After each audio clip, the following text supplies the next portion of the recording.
예, 인사드리겠습니다. 저는 대구대학교 건축공학과 김준우라고 합니다. 사실 포용과 혁신 멀리서만 알고 있었었지 이렇게 발표할 기회를 얻게 돼가지고 사실 제가 10시 50분에 비행기 출국이 있습니다. 그래서 오늘 급하게 공항에 먼저 체크인 후속을 하고 들어와가지고 지금 어디 구석에서 지금 조용한 데 찾아가지고 지금 발표를 하고 있습니다. 그래서 다행히 주변에 사람분이 많이 없어가지고 혹시라도 뭐 이상한 소음이 들어가는 그 마이크 상태가 좋지 않으면 좀 양해 부탁드리겠습니다. 저는 사실 대구대학교 지방에 있는 사립대 그리고 약간 사회 문제에 적극적이지 않은 공대 소속이 있으면서도 학교 간지 지금 3년이 채 안 되는, 3년 반이 채 안 되는 조교수입니다. 그런데 그런 입장에도 이런 신진학자에게도 발표 기회를 주시는 진심으로 포용적인 이런 정책 공간이지 않을까라는 생각을 하면서 발표 준비를 했습니다. 제가 오늘 드리는 말씀은 여태까지 한 2년 정도 진행한 연구를 기반으로 말씀을 드리려고 하고 있습니다. 재작년에 태대연구재단, 이전에 이제 한샘의 창업주께서 만드신 재단이고요. 그 재단의 스폰서를 받아가지고 서울대학교 건축학과에서 지방 강소도시 공모전을 한 2년 정도 진행을 했습니다. 그래서 그 당시에 꽤 큰 수상금을 걸고 해가지고 제가 그 당시 공동 2등상을 수상을 해가지고 2년 전에 선정이 됐었던 안과 그리고 후속 연구도 제안을 해주시더라고요. 그래서 후속 연구에 대해서도 같이 연구를 하면서 지방 소멸을 대응할 수 있는 우리의 그런 소도시의 모델이 무엇인지에 대해서 준비했습니다. 그래서 아마 이제 신진학자가 여러 가지로 지방살이를 하면서 느꼈었던 점을 한번 공유를 하는 거고 여러 이제 이슈들을 조금 던지고 여러 여기 회원님들께 조금 의견을 구하는 그런 자리로서 발표를 진행하도록 하겠습니다. 예, 제 소개를 간단하게 드리도록 하겠습니다. 저는 벨기에에 있는 루벤 카톨릭 대학이라고 잘 알려지지 않은 그렇지만 벨기에에서 좀 오랜 한 600년의 역사를 가지고 있는 대학에서 어바니즘과 건축과 도시 설계를 공부를 했습니다. 그 당시에는 아파트먼트 어바니즘이라는 주제로 한국의 도시성을 아파트 개발로서 설명을 하고자 하는 연구를 진행을 했었었고요. 그 당시에 여러 개발도상국에서도 많이 관심을 갖는 주제. 오히려 한국에서는 이제 아파트가 너무나 당연한 부분이어서 그 당시에는 옛날 주제라고 치부가 됐을 때였지만 다른 제3세계에서는 매우 중요한 과제로서 알려져 있어 함께 진행했었던 부분이 있고요.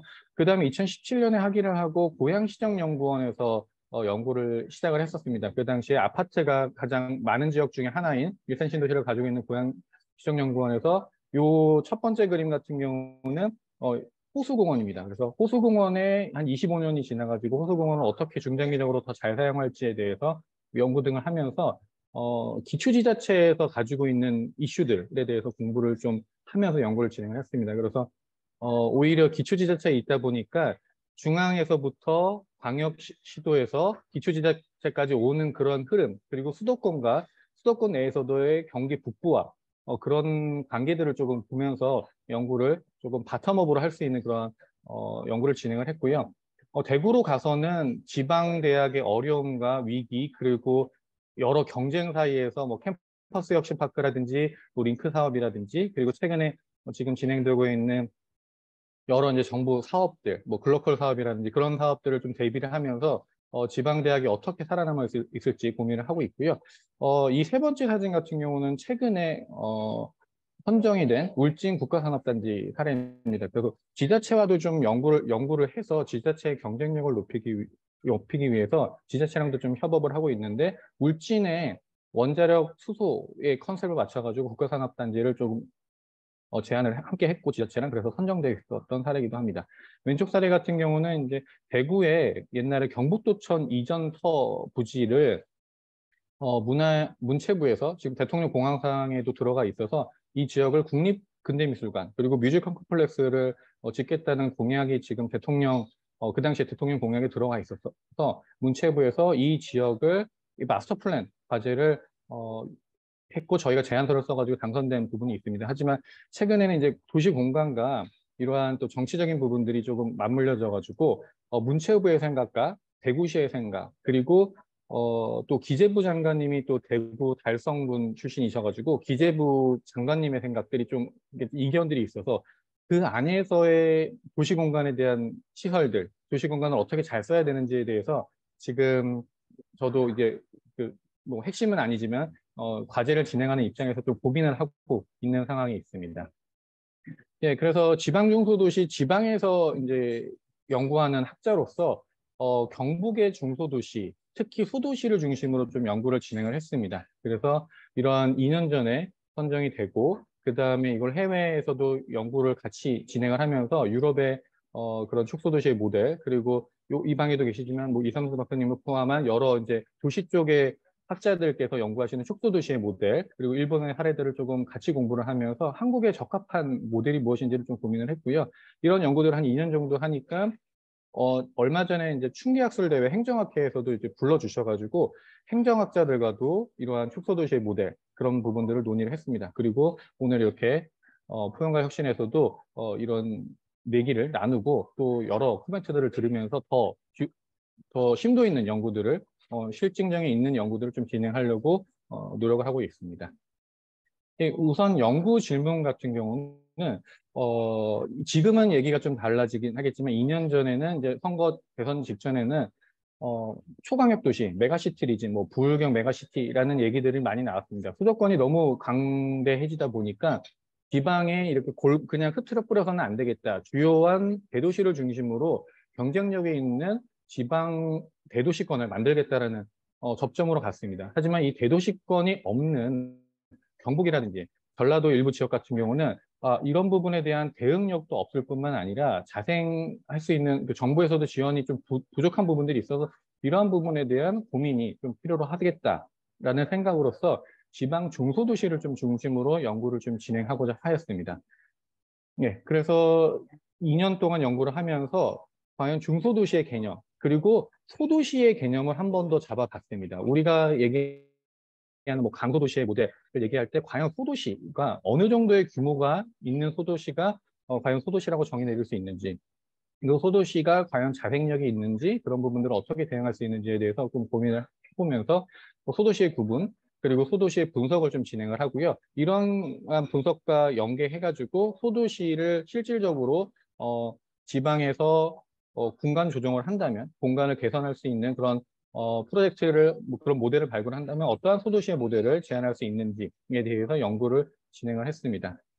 예, 사실 제가 이번에 한겨레 기고문도 고민을 하면서 했었던 주제가 우리가 과연 중소도시의 문제라 지방 중소도시의 문제라고 얘기하지만 지방 중소도시가 아닌 소도시에 대한 문제로 이 문제를 다시 봐야 된다는 좀 생각을 해봤습니다. 그래서 우리가 가지고 있는 지방 소멸에서 가장 첫 번째, 가장 위기가 큰 지역이 소도시라고 구분할 수 있는 지역들이고요.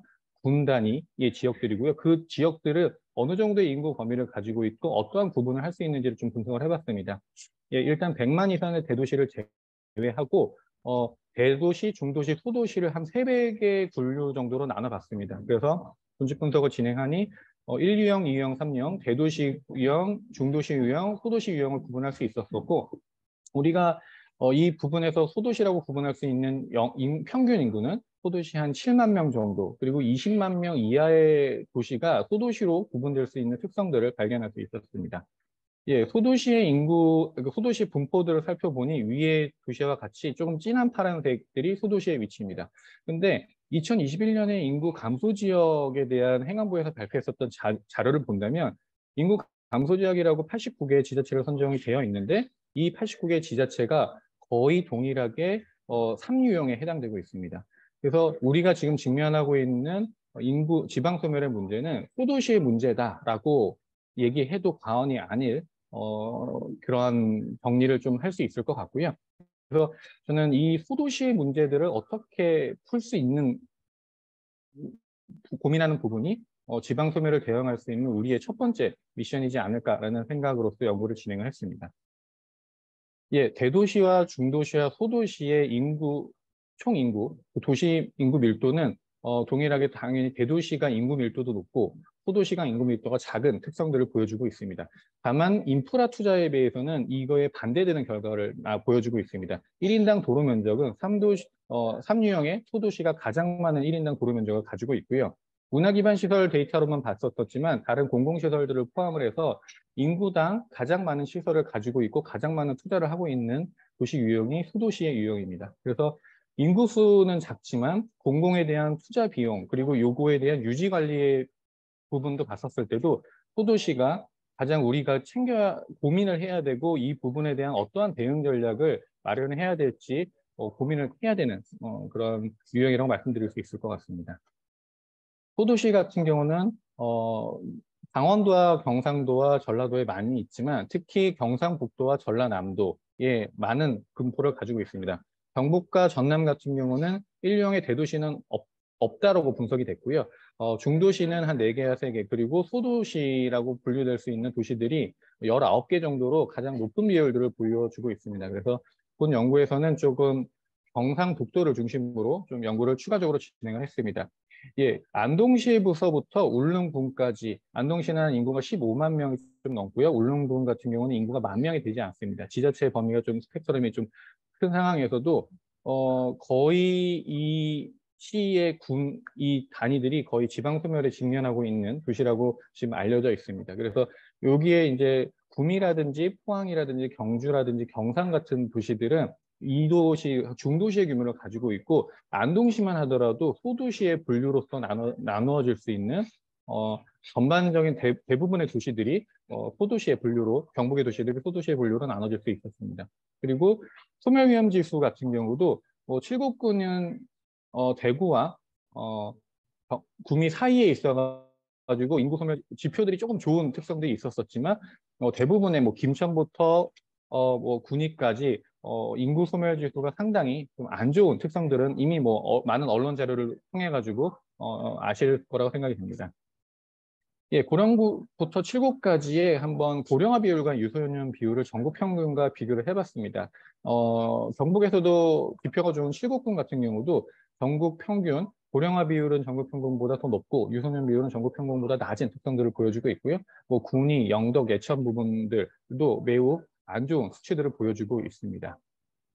예, 이 수치들을 제가 시군구 단위가 아니라 읍명동 단위로 조금 더 상세하게 보고자 노력을 했습니다. 그래서 19개 시군구를 읍면동 단위로 구분을 해보니 250개의 읍면동으로 구분할 수 있었습니다. 그래서 250개의 읍면동을 제가 별도의 지속 가능 인구 지표라는 지표를 하나 만들어서 소멸 위험 지수와 유소년 비율과 인구 성장률을 조금 취합을 해서 별도의 지표 순으로 한번 쭉 나래비를 세워봤었습니다. 그래서 1위 지표가 가장 좋은 순위부터 250순위까지 한번 세워봤고 Y축 같은 경우는 인구수로 Y축을 잡아보니 다음과 같은 형태를 보여줬었습니다. 그래서 가장 지표가 좋은 데는 인구수가 많은데 가장 지표가 안 좋은 데는 인구수가 적은 특성들을 보여주고 있고요. 이런 복선형의 그래프와 그리고 지표에 포함되어 있었던 인구 소멸 지수, 인구 위험 지수들을 한번 지표와 연결해서 살펴보니 지수와 소멸 위험 지수와 지속 가능한 인구수가 어느 접점에서 좀 크로스가 되고 있는 것을 발견할 수 있었습니다. 그래서 이 곡선과 소멸 위험 지수와 지속 가능 인구수를 한번 검토를 해보니 10,000명 정도의 단위에서 한번 소멸 위험 지수가 주위 구간과 인구수가 10,000명 정도가 크로스가 되는 형상을 확인할 수 있었고요. 소멸 위험 지수가 보통 지금 안정적으로 유지되고 있는 구간 같은 경우는 지속 가능 인구 유지 규모가 한 20,000명 정도로 나와서 조금 이게 거칠은 결론이긴 하지만 20,000명 정도의 소도시는 소멸 위험 지수가 보통으로서 인구 소멸을 대응할 수 있는, 방어할 수 있는 그런 특성을 가지고 있고 이것들을 저희가 관리를 할 때 10,000명 정도가 거의 이게 가이드라인 정도다. 10,000명이 떨어지지 않게 관리를 해야지 인구 위험 지수가 그래도 주위 구간으로서 우리가 관리되고 있는 숫자 정도다. 그래서 한 10,000명가 최소한은 10,000명가 그리고 안정적인 건 20,000명 정도의 소도시의 인구 규모를 한번 250개 시군구를 읍명동을 분석을 해서 한 정리를 해봤습니다. 예, 그리고 단독으로 유지하고 있는 읍면동 그런 소도시를 한번 살펴보기 위해서 한번 한 4개의 유형으로 구분을 해봤습니다. 기존 도시에 인접하거나 산업단지에 인접하거나 주거지 개발형으로서의 동단이라든지 읍면동 단 같은 경우는 단독으로 존재하고 있지 않은 지역입니다. 그것들은 기존의 메인 도시들이라든지 기존의 주거지가 있기 때문에 이런 유형들보다는 그 특정 군에 아니면 특정 시에 단독으로 중심지를 가지고 있는 유형을 좀 구분을 해서 이 지역을 한번 소도시로서 적정한 인구 수가 몇 명인지 한번 분석을 해봤습니다. 한 3가지 사례를 분석을 해봤습니다. 울진군에 군청이 있는 울진읍, 청도군의 청도읍, 영양군의 영양읍이 앞에서 분석했었던 거에 대해서 지표순이라든지 뭐 고령화 이런 소멸 지수들이 비교적 경쟁력이 있는 다른 지자체보다 다른 경북의 다른 지자체보다는 좀 지표가 좋은 사례를 한번 3개를 분석을 해봤습니다. 3개의 읍 단위를 한번 분석을 해보니 면적들은 좀 차이가 있었습니다. 울진읍 같은 경우는 한 시가지 면적이 2.8 정도 평방킬로미터, 그리고 인구는 한 14,000명 정도고요. 청도읍과 화양읍 같은 경우는 생활권이 연계가 되어 있기 때문에 한 17,000명, 그리고 영양읍 같은 경우는 한 7,000명이 안 되는 인구를 가지고 있었습니다. 예, 각각의 군청에서의 최대 길이는 한 1.5km 반경, 최소 거리는 한 500m 정도의 반경을 가지고 소도시가 구성이 되어 있다고 볼 수 있었고요. 다만 여기에서 이 소도시에 살고 있는 인구 밀도, 실질적으로 거주하고 있는 지역의 인구 밀도 같은 경우는 헥타르당 50명 정도의 인구 밀도를 가지고 있다고 분석을 할 수 있었습니다. 그래서 읍 단위의 소도시 같은 경우는 인구 차이와 도시의 규모는 좀 다르지만 그곳에 가지고 있는 인구 밀도 같은 경우는 빌라라든지 단독주택들이 혼합되어 있는 특성으로서 인구 밀도는 유사한 형태로 가지고 있다라고 분석할 수 있었습니다. 예, 여기에서 한 번 더 추가적으로 적정한 인구수를 검토하기 위해서 생활 서비스 기준으로 한번 살펴봤습니다. 이러한 분석은 작은 도시, 소도시에서 사는 경우는 뭐 의료 서비스가 어렵다, 뭐 슈퍼마켓도 카페도 없다, 그러한 부분에 대한 우리가 인식들이 있기 때문에 과연 소도시에서 적정한 생활 서비스, 교육과 상업, 경제, 문화, 체육, 의료, 복지, 교통, 적정한 공공 서비스를 제한할 수 있는 인구 규모는 어느 정도인가를 한번 판정하기 위해서 울진읍과 청도읍과 영양읍을 대상으로 한번 세부 시설들의 밀도를 한번 체크해 봤습니다. 세부 시설들의 밀도를 체크해 보니 읍 단위 같은 경우는 비교적 높은 밀도의, 그리고 안정적인 밀도의 교육 서비스, 상업 서비스, 그리고 문화체육 의료 서비스들이 공급되고 있는 걸 확인할 수 있었습니다. 이거는 지자체가 읍 중심으로 돌아가기 때문에 공공시설들에 대해서는 대도시보다 어느 정도 인구수가 적더라도 공급될 수 있는 그런 특성을 보여주고 있었고요.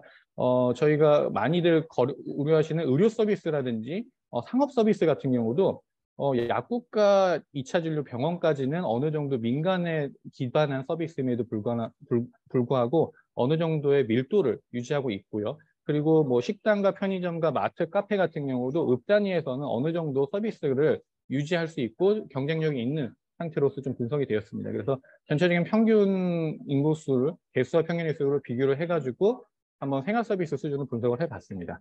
예, 이런 것들을 한번 대도시권에 있는 도시, 물론 여기는 이제 신도시의 개발 편람에, 파란색은 신도시의 개발 편람에 있는 인구 기준입니다. 보시면 공공시설 같은 경우는 뭐 동사무소, 파출소, 소방서, 우체국 같은 경우는 한 인구 3만 명당 하나 정도로 계산을 하고 있지만 실질적으로 읍 단위에서 밀도를 체크해 보니 한 10,000명 단위로 이런 시설들이, 공공시설들이 분포되어 있는 것을 확인할 수 있었습니다. 이건 앞에서도 말씀드렸던 것처럼 지자체의 중심이 군단이기 때문에 이런 부분에 대해서는 조금 적은 인구 밀도에도 공급이 되고 있는 특성들, 이 부분은 문화도 마찬가지로, 그리고 교육도 마찬가지로 나타나고 있는 부분들이 있고요. 상업, 경제, 그리고 의료 서비스 같은 경우는 이거는 뭐 대도시와 소도시와 상관없이 비슷한 인구 밀도의 서비스를 보여주고 있습니다. 뭐 편의점의 숫자와 뭐 대형마트는 물론 뭐 이마트라든지 그런 부분이 아니라 조금 중규모, 소규모의 그런 대형마트라고 말씀드릴 수 있을 것 같고요. 민간 의료라든지 약국 같은 경우도 읍 단위에서는 대도시와 큰 차이가 없는 분포를 보여주고 있다. 다만 2차 진료 병원 같은 경우는 기존에 있었던 울진읍을 제외하고는 2차 진료 병원을 운영하기는 좀 어려운 특성들을 보여주고 있었습니다. 그래서 이 그래프를 봤었을 때는 한 10,000명 단위로서는 대부분의 생활 서비스들은 공급이 가능하고 2차 진료 병원까지 가려고 한다면 최소한 2만 명 정도의 인구, 소도시 인구를 유지한다면 물론 공공의 투자가 들어간다는 가정하에 2차 진료 병원까지는 읍 단위로서는 운영이 가능하다는 조금 러프한 결론을 도달할 수 있었습니다. 예, 이러한 기본 분석을 통해 가지고 한번 경북 지역에 적정한 소도시는 어떤 방식으로 좀 모델을 만들 수 있을지 아니면 재구조화를 할 수 있을지를 한번 고민을 해봤습니다. 그래서 이 소도시의 타이틀을 뉴가든 시티라는 타이틀을 가지고 한번 핵심 개념을 5가지로 잡아봤습니다. 도시 기본권과 컴팩트 도시, 스마트 기술과 탄소 중립 기반 산업, 농지 모듈화라는 5가지 기반 핵심 모델을 잡고 한번 구상을 해봤고요. 도시 기본권 같은 경우는 교육, 복지, 의료, 주거, 근로 등 우리가 도시에서 도시민이 그리고 헌법에서 보장하고 있는 도시의 그 국민의 기본권을 도시의 기본권으로 한번 상향해서 도시 차원에서 헌법의 기본권을 보장을 해야 된다. 특히 소도시 같은 경우는 도시 차원에서 그러한 도시의 기본권을 헌법이 기반해서 제공해야 된다는 그런 가정하에 한번 검토를 해봤습니다. 그리고 축소도시, 뭐 컴팩트 도시, 내용들이 압축도시 그런 내용 연구들이 많이 있지만 이런 것들을 뭐 해외에서 일본에서 하고 있었던 내용을 그대로 차용하는 것이 아니라 한국적인 상황에 대해서 좀 고민이 좀 필요하다고 생각을 했습니다. 그리고 앞서서 말씀드렸던 것처럼 작은 도시일수록 기반 시설이 많이 넓게 분포가 되어 있고 지자체에서 이러한 작은 도시 기반 시설과 그리고 마을들을 충분히 서포트하기는 좀 재정적으로 어려운 상황들이 점점 나타나고 있기 때문에 좀 컴팩트 도시와 마을을 통합하는 도시의 개념을 사용을 해서 이런 말씀 좀 조심스럽긴 하지만 농촌 도시, 작은 도시에 대해서도 어느 정도의 구조 조정이 좀 필요하다는 그런 접근을 조금 생각을 해봤습니다. 그리고 스마트 기술, 대도시에서는 뭐 UAM이라든지 자율주행이라든지 대도시에서 많이 뭐 시도가 되고 있지만 사실 지방 중소도시, 소도시, 농촌 소도시에서 이런 스마트 기술이 더 큰 영향을 줄 수 있습니다. 그래서 지방 소도시의 모빌리티를 하기 위해서 뭐 자율주행에 기반한 모빌리티, 대중교통을 좀 할 수도 있을 것 같고요. 그리고 UAM 같은 경우도 도시 간의 거리가 떨어져 있는 부분을 UAM을 통해 가지고도 제한할 수 있기 때문에 개선할 수 있기 때문에 스마트 기술에 대해서도 더 조금 스터디를 해서 지방 중소도시에 적용한 가능성들도 한번 고민할 수 있을 것 같습니다. 그리고 대도시와 차이가 나는 지방 중소도시 같은 지방 소도시의 그런 가능성은 넓은 농지와 토지 면적입니다. 그러한 것들을 자산으로 할 수 있는 산업들을 조금 더 개발을 해서 앞으로 이제 탄소 중립 관련돼서 뭐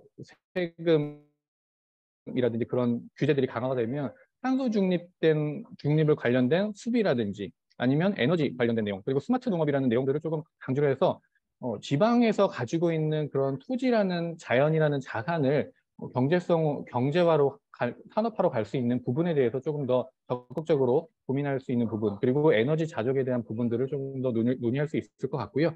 그리고 농지 모듈화라든지 농촌의 기반 시설 같은 것들을 함께 고민을 해서 지방으로 귀농을 하면 주택보다 구하기가 더 어려운 게 농지라고 알려져 있습니다. 그래서 농지연금을 조금 더 체계화시켜가지고 주택연금처럼 농지연금을 적용을 해서 농지를 통해 가지고 국가가 농지를 관리하고 그 농지를 필요로 한 사람의 더 공급할 수 있는 저리로 공급할 수 있는 그런 시스템을 농지를 통해서 이러한 부분 그리고 농지와 주거를 함께 통합을 해서 제공하는 부분에 대해서도 한번 고민해 볼 수 있었습니다.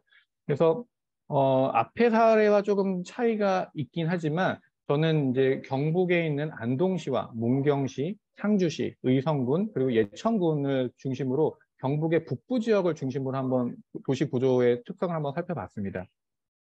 오른쪽 그래프와 같이 그리고 뭐 다이어그램과 같이 안동과 문경과 상주는 각각의 고속도로의 앵커로서 위치를 하고 있고요. 그리고 이 고속도로는 그리드 형태로서 고속화도로를 연결해가지고 삼각형의 그리드 형태를 가지고 있습니다. 그래서 안동과 문경과 상주가 각 코너에 있는 앵커 도시가 되고요. 그리고 이 사이 고속화도로와 고속도로를 중심으로 여러 기반 시설들과 아니면 작은 중소도시의 마을들이 있는 것을 확인할 수 있었습니다. 여기 이 도면에서 이렇게 거멓게 뿌려져 있는 것들이 주거 지역입니다. 경북에 이런 작은 주거 마을이 이렇게 넓게 퍼져 있습니다. 이러한 부분들에 대한 관리 문제, 그리고 오른쪽 왼쪽 하부에 있는 농촌 인프라 같은 경우도 상당히 많은 농촌 인프라가 이렇게 넓게 제공이 되고 있습니다. 그래서 이런 농촌 인프라와 그리고 작은 마을들이 향후 이 지자체에서 예산이 줄어들고 도시의 경쟁력과 국가 보조금이 줄어드는 상황에서 과연 이런 인프라를 어떻게 공급을 할지, 그리고 이 작은 마을에 대한 공공 서비스를 어떻게 공급을 할지에 대한 문제는 지금도 많은 문제들이 이루어지고 있고, 조금 더 신속한 그런 고민들이 좀 필요한 문제라고 생각이 됩니다. 그래서 안동에서부터 의성까지 그리고 작은 마을들을 한 3개의 그룹으로 나누어서 유형을 분리할 수 있었습니다. 뭐 안동 시내, 문경 시내, 상주 시내 같은 경우는 인구가 뭐 4만 명, 5만 명, 안동은 12만 명 정도의 조금 어느 정도의 도시의 레벨로 볼 수 있다면, 앞에서 말씀드렸던 읍 단위의 마을들, 인구가 한 2만 명이 채 되지 않는 의성군의 의성읍 같은 경우는 한 15,000명 정도의 인구를 가지고 있어서 한 중규모의, 이거는 한 지방 소도시라고 제가 말씀을 정의를 했는데, 읍 단위의 그런 마을들, 그리고 읍 단위보다 더 적은 작은 면 단위의 마을들은 한 인구가 3,000에서 5,000명, 작게는 2,000명 정도에 있어서 중소도시에 대해서도 전략을 지방에 있는 시내라고 말할 수 있는 한 5만 명 이상의 그런 시내와, 그리고 읍 단위의 읍내와, 그리고 면 단위를 좀 구분을 해서 우리가 대응 전략을 좀 마련해야 되겠다라는 분석을 할 수 있을 것 같고요. 이 부분에 대해서는 뭐 네트워크 도시, 선형 도시에 대한 기존의 연구들을 좀 차용을 해서 한번 모델을 한번 구성을 해봤습니다. 뭐 국토종합계획 같은 경우는 대도시를 중심으로 그 주변의 중소도시를 연계해서 광역 도시권을 만들다라는 그런 계획을 계속적으로 사용을 하고 있습니다. 하지만 경북에 있는 북부 지역은 안동이 그런 중심의 역할을 하진 못하고 대도시권이 없는 중소도시의 네트워크의 형태들을 보여주고 있습니다. 그래서 앵커 도시가 없는 중소도시 간의 네트워크가 이미 경북에서 나타나고 있고, 이러한 도시들을 어떻게 경쟁력을 유지하는 방안에 대해서 좀 고민을 하다가 기존의 그 고속도로 체계에서 봤었을 때 문경과 상주와 안동 사이에 선형적인 구조가 있다고 볼 수 있습니다. 그 기존의 도로를 통해 가지고 이 주변 고속화 도로를 통해 가지고 주변에 많은 시설들이 입지가 되어 있어서 선형 도시 이론을 차용을 해서 앵커 도시 사이에 작은 도시들을 연결해서 이 축 자체가 하나의 긴 선형 도시, 하나의 네트워크 도시를 만들 수 있지 않을까라는 가정을 할 수 있을 것 같고요. 그리고 요 단계에서 한 번 더 나아가지고 여기 이렇게 흙 뿌려진 기존의 농촌 마을들을 뭐 일본 같은 경우는 입지 적정하게 여러 비판도 있긴 하지만 한국적인 입지 적정 혹은 한국적인 축소도시 모델을 좀 개발을 해서 기존에 있는 앵커 도시로보다는 선형 도시 구조 안에서 조금 이 작은 마을들을 조금 축소를 아니면 이주를 좀 권장하는 방식으로 좀 유지해서 도시의 경쟁력을 살릴 수 있는 방안에 대해서 한번 제안을 했었던 부분이 있습니다. 예, 육아는 십지 모델 같은 경우는 20세기에 도시의 공업화 그리고 도시의 환경이 너무 안 좋아져서 농촌으로 가서 새로운 농업을 활성화시키고 거기 안에서 조금 좋은 주거 환경을 갖고자 하는 20세기 초반에 전 세계적으로 조금 특히 유럽에서 조금 부흥을 했었던 운동인데요. 이거를 한 21세기에 한국의 중소도시에 적용할 수 있는 지방 소멸에 대응할 수 있는 도시 모델을 좀 재현하기 위해서 한번 비슷한 개념을 구조를 좀 바꿔서 한번 제안을 해보자 했었습니다. 21세기 이후 가는 모델 같은 경우는 앵커 도시가 없는 특성, 그리고 도시는 이렇게 원형 형태로 조성하는 게 아니라 그리드 형태로 조성하는 특성을 맞춰가지고 그리드 형태의 구조, 그리고 중앙부가 이렇게 비어있는 넓은 농지에는 앞에서 말씀드렸던 농지에 기반한 산업들을 적극적으로 이용을 하고, 도시 지역, 주거 지역에는 적정한 인구 규모의 도시를 3등급으로 나눠가지고 한 5만 명의 앵커 도시, 아니면 이 선형 사이에 있는 한 2만 명의 소도시, 아니면 작은 면 단위의 도시들은 조금 키워가지고 어느 정도 자생력을 가질 수 있는 2만 명 혹은 1만 명 도시의 도시를 만들고, 이 도시의 그리드 네트워크를 통해 가지고 앵커 도시가 없는, 중심성 없는 도시지만 네트워크 상으로서 도시의 서비스가 유지가 되고 그 산업이 유지될 수 있는 그 모델을 한번 제안하고자 하였습니다. 네, 내용들은 좀 많지만 간략하게 말씀드리면 여기에 앵커 도시들은 아까 뭐 안동시라든지 문경시라든지 큰 시내가 있는 도시, 여기에 있는 한 2만 명 정도의 도시들은 기존에 있는 작은 도시를 아니면 읍 단위의 도시를 조금 적정화시켜가지고 한 2만 명의 강소 도시를 만드는 부분, 그리고 작은 도시들은 그리드 이 선형 네트워크들을 통해 가지고 이런 작은 마을들을 조금 지속 가능한 규모로 유지를 하고, 작게 뿌려져 있는 그런 마을들을 이 도시로서, 이 인접 도시로서 유지를 해서 네트워크형 도시를 제한하는 그러한 모델을 적용하고자 하였습니다. 그래서 앞에서 말씀드렸던 이 문경과 안동 사이의 이 축을 기반으로 해서 한번 적용할 수 있는 실질적인 제안을 한번 해보고자 했었고요. 안동시와 그리고 안동대학교가 같이 있죠. 그리고 문경시 사이에 있는 지금 고속화도로 사이에 기존에 있는 작은 소 단위의 그런 마을들 아니면 면 단위와 읍 단위를 어떻게 한 2만 명 정도의 도시를 만들어서 이 축 자체가 네트워크의 그 모델로서 이 작은 도시들이 서로 선형으로서 지속 가능하게 만드는 방안에 대해서 한번 검토를 해봤습니다. 이 축 같은 경우는 지금은 군공항으로 쓰이지만 예천 공항도 가지고 있었던 부분, 그리고 경북도청 신도시가 인접해서 있고 여기에 뭐 SK바이오가 있는 풍산농공 단지도 있어서 이 축 사이에 여러 자산들이 좀 있는 부분들이 있습니다. 그래서 이러한 자산들과 이런 작은 프로그램, 그런 산업 프로그램들을 선형 도시로서의 한번 연결을 해보고자 모델을 제안을 해보자 했었고요. 여기 한 두 가지 도시를 한번 검토를 해봤습니다. 문경시의 산양면과 예천군의 윤국면 두 개의 면이 경계에 맞닿아서 유치돼 있고 생활권은 어느 정도 연결이 되어 있는 도시 면이 두 개의 면이 있었습니다. 그 면을 단위로 해서 한번 2만 명 정도의 소도시를 만들어 보겠다. 그리고 예천군의 예천읍 같은 경우는 지금 인구가 15,000명 정도의 점점 이게 그 도시의 그 활력이 떨어지고 있는 도시라고 볼 수 있는데요. 그런 예천읍 같은 경우도 한번 예천읍을 중심으로 해서 한 2만 명 정도의 경쟁력 있는 도시를 한번 제안하는 모델 두 가지를 한번 검토를 해봤습니다. 예, 문경의 산양면과 예천의 용국면은 여기에 있는 빨간 선을 경계로 해서 오른쪽이 예천, 왼쪽이 문경에 있는 산양면입니다. 기존의 주거지들이 꽤 오래된 역사를 가지고 있어서 지역성이 좀 명확한 도시이기도 하고 기존의 34번 국도를 통해서 어느 정도 생활권이 연결되어 있는 도시였습니다. 그래서 이 두 개의 면을 각각의 다이어그램으로 만든다면 이렇게 두 개의 면을 한 인구 한 2만 명 정도의 도시로서의 가능성을 조금 제한을 하고 2만 명 정도의 지속 가능한 한 인구수와 그리고 지속 가능한 서비스를 제공하는 방식으로서 기존의 시내, 읍내, 그러니까 면의 중심 외곽 지역으로 좀 확장을 하는 방식으로, 그래서 이 도시 자체를 새로운 2만 명의 뉴 가든시티로 한번 제안을 하고자 하였습니다. 예, 토지이용 계획은 다음과 같습니다. 그래서 여기에 우리가 그 붉은색 부분들이 기존의 읍내라면 여기에 농업 융복함 생산시설 혹은 뭐 주거시설 같은 경우도 지금 기존에 있는 외국인 노동자들이 거주하는 공간들이 너무 부족하기 때문에 외국인 노동자들도 수용할 수 있는 그런 공동주택, 그리고 지식 기반 공유 병원을 하나 만들어서 두 개의 읍단위뿐만 아니라 그 메인 도로에서도 연결될 수 있는 그런 병원, 그리고 UAM과 드론 서비스들을 각각 지역에 좀 보급을 해서 UAM을 통해서 병원과 연계된 그런 신속한 서비스, 그리고 드론 서비스를 통해 가지고 지방에 필요한 그런 딜리버리 서비스들을 제공을 하고 교육연구시설 같은 경우도 안동과 문경 사이에 하나를 유치를 해서 이러한 2만 명의 도시로서의 지속 가능성을 제한하는 그런 프로젝트를 제안을 진행을 해봤었습니다. 그래서 뭐 UAM을 통해 가지고 문경과 예천 죄송합니다.